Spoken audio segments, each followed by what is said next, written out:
Compass FM and the council's roading team here in North Canterbury are very busy as ever with the lead up to Christmas. Council's senior engineer advisor Don Young has decided to join us this afternoon today. Thank you for taking your time, Don, to pop along and see us. Thank you for popping in to see us. Thanks very much, Bruce. Thanks for having me. Now you've come to give us an update on what is happening across the community.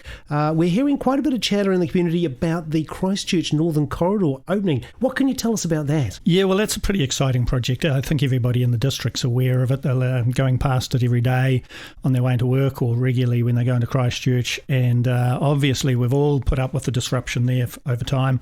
But it's nearly over now, and we're getting pretty close. So there will be a big key opening on the 12th of December. Is the Saturday the 12th is the formal opening. Obviously, there's some light usage happening at the moment.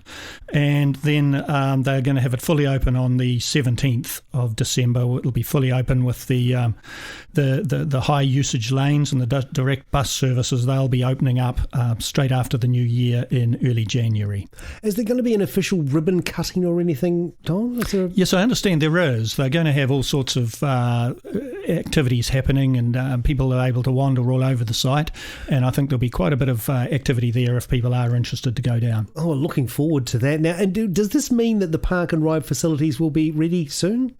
Yes, so the council's part of the puzzle is that we are putting in the park and ride facilities at our end of the system. So we've got 3 going in here in Rangiora and 2 in Kaiapoi, which, just a reminder, they'll be for direct buses, which will leave first thing in the morning and first thing and return later at night, mainly for commuters. So they'll only be stopping at the park and ride sites. They won't be stopping at the schools or the malls on the way in, and they'll go directly into 2 or 3 stops in Christchurch. So we're hoping that it'll be pretty attractive to commuters actually to get in there nice and quick without all the normal delays. So they'll be opening up and available again on that early January timeframe. There'll be more information coming out about that, but we're pretty excited to see the work's well progressed and pretty excited to see when they open up, and hopefully people will get on board. Well, yes, I mean, the chance to read a good book is one reason I'd get on the bus. Yes. So now building part of the Cycleway through Kaiapoi to link to the new Northern Corridor cycle path has started. Now, can you update us on what's happening with the section that links the Passchendaele path and beyond? Yeah, sure. So that's another exciting project we've got, which we're putting in place to try and make safe routes for people to get out on their bikes, either for commuting or for recreation, or to go on a bit of exploration, a bit of a tiki tour around the district. So people who go that way will have seen the cycleways begun up Main North Road.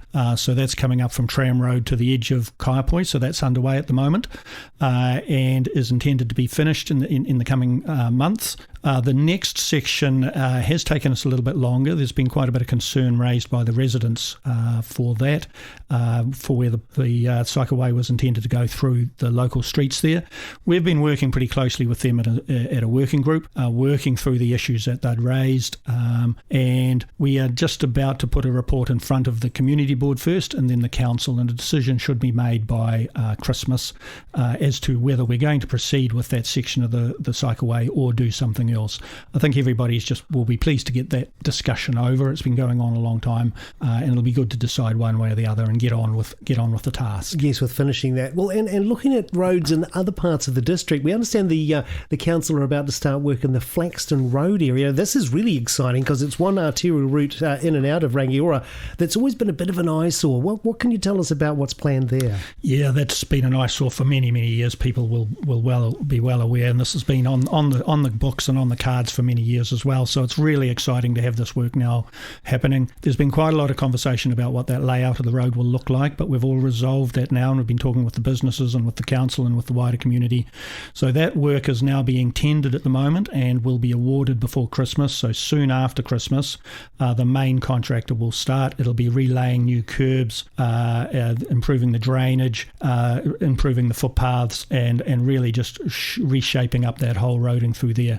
Prior to that, there will be some work happening in the next couple of weeks. We need to do some repairs of the current roadway before they get in as the main contractor, but it will be disruptive to people. There's no no way about it. The contractor will be working as hard as they can to avoid that, but with significant roadworks like that, you have to crack an egg to make an omelette, and that'll be happening. But I think everybody will be very pleased with the final outcome. And of course, just a bit further on from that, we've got the Flaxton Fernside intersection, where there is a new roundabout going in on that intersection, and everybody, they may be aware that's a very problematic intersection. We've had fatal relatively recently on that intersection, and it's quite a crash, has quite a crash history. So we're really pleased to get a new roundabout in there, and again, that'll be happening in the new year as well. It's all go, isn't it, in North Canterbury? It really is to see all this going up. Now tell us, interested to see the work that was been happening on Ivory Street to make it look so, well, street appeal is incredible now. I wish I bought a house in Ivory Street. So tell us more about that. What's happening there? Yes, well, we've just finished the main contract work there, and people who have driven down Ivory Street, I think they'll fully agree with you, Bruce. It's looking very good with the parking areas and the footpaths and the verges there. What's now happening is this week we have the resurfacing contractors coming in, so they're putting down the hot mix, and that's happening at night, so that'll be happening over several nights this week. If you are travelling down Ivory Street at night, you will probably have either a one-way or a diversion to move around the works, so that sort of starts at 7 at night, goes through till early morning. And then next week, the traffic islands need to be put back in, so that is going to be happening again very early in the morning, from about sort of 2 or 3 in the morning through till about 7 in the morning. So again, if you're an early riser, you will notice that there's either stop-goes or diversions happening along that route as well. That we're really keen to get that finished before Christmas. It'll look really sparkling and fresh, give a good entrance to the town. So looking forward to happening. Appreciate people's patience. It's a busy time of the year, a lot of Christmas shopping, a lot of travel, but it is important that we get that work finished, get the guys off the street, and have a nice look for Christmas. It's looking stunning, it really is, and looking forward to having that finished. Thank you so much for popping in this afternoon. Waimakariri District Council's Senior Engineering Advisor, Don Young. Thank you, Bruce. Thank you for your time, very much appreciate it, and looking forward to all of these projects that are underway being finished, and you want to a nice clean roadway to drive on. Oh, you don't want to drive on it, it looks so good. Okay, back to the music here at Compass FM.